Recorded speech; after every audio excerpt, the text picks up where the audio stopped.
Welcome to morning మన్నా. నేటి వాక్య దర్శనం కొరకు మత్తయి సువార్త 6వ అధ్యాయం 33వ వచనం. కాబట్టి మీరు ఆయన రాజ్యమును నీతిని మొదట వెతుకుడి, అప్పుడు అవన్నీ మీకు అనుగ్రహింపబడును.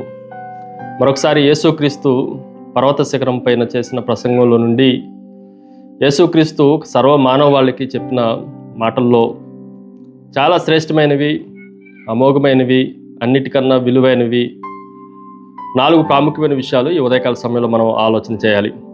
నెంబర్ 1, మొట్టమొదటిది లార్డ్షిప్, రాజ్యమేలే విధానం.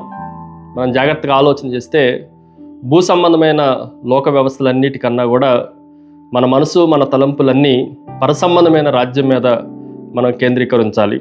చాలా సందర్భాల్లో భూ సంబంధమైన రాజ్యాలన్నీ ఏదో ఒక రోజున మనకి నష్టాన్ని, దుఃఖాన్ని మిగులుస్తాయి.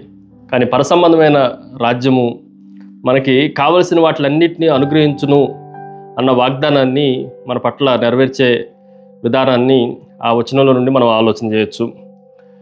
ఉత్తర వైపు మాత్రమే ఈ దిక్చూచి యొక్క ముళ్ళు ఉన్నట్లుగా మన దృష్టి అంతా దేవుని రాజ్యం పైన, పరలోక రాజ్యం పైన ఉండాలి అనేది ఈ వాక్యం యొక్క సత్యము. రెండో విషయాన్ని మీకు జ్ఞాపకం చేస్తాను. Loyalty to his Kingdom. జాగ్రత్తగా ఆలోచన చేస్తే ఆయన రాజ్యానికి విధేయత చూపించాలి. కాబట్టి మీరు మొదట ఆయన రాజ్యమును, ఆయన నీతిని వెదుకుడి. దేనిని వెతుకుతున్నాము అనేది మన విధేయతకు అది సూచనగా కనిపిస్తూ ఉంది. చాలా సందర్భాల్లో భూ సంబంధమైన వాటికి విధేయత చూపించటం కన్నా పరసంబంధమైన వాటికి విధేయత చూపించాల్సిన అవసరము మనందరి మీద ఉన్నట్లుగా దేవుని వాక్యంలో యేసుక్రీస్తు ప్రభు మనకు ఉద్ఘాటించి చెప్తున్న మాట. అంత మాత్రమే కాదు, ఒక పౌరుడు తన మాతృభూమికి ఏ విధంగా అయితే విధేయత చూపిస్తాడో క్రైస్తవులైన మనము పరలోకానికి విధేయత చూపించవలసిన వారంగా ఉంటున్నాము అన్న సత్యాన్ని గ్రహించాలి. మూడో విషయాన్ని మీకు జ్ఞాపకం చేస్తాను. లైఫ్ స్టైల్ ఆఫ్ రైచియస్నెస్, నీతిమంతుని యొక్క జీవన శైలి.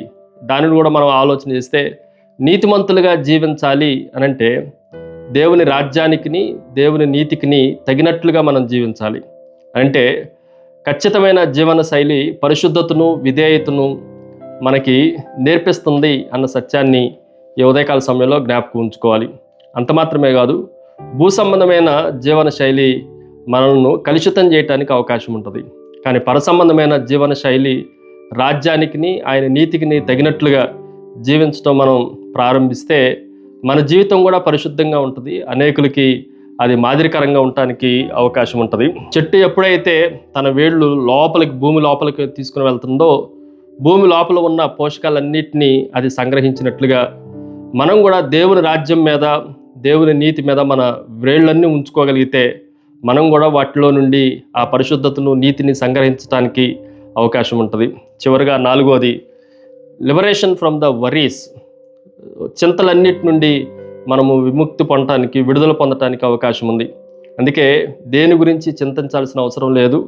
మొదట దాన్ని వెతుకుతే అవన్నీ మీకు అనుగ్రహించబడు. మనకి ఏమేమి కావాలో వాటిలన్నిటినీ దేవుడు మనకు అనుగ్రహించేవాడుగా కనిపిస్తూ ఉన్నాడు. ప్రార్థన. సకల ఆశీర్వాదములకు కారణభూతుడవు తండ్రి, నీ రాజ్యమును, నీ నీతిని మేము వెతికే వారంగా ఉన్నప్పుడు మాకు సమస్తాన్ని అనుగ్రహిస్తారన్న వాగ్దానాన్ని మా జీవితాలు అనుగ్రహించినందుకై మిమ్మల్ని స్తుతిస్తూ ఆరాధిస్తూ యేసు నామమున అడిగి వేడుకొంచున్నాం తండ్రి. ఆమెన్. God bless you.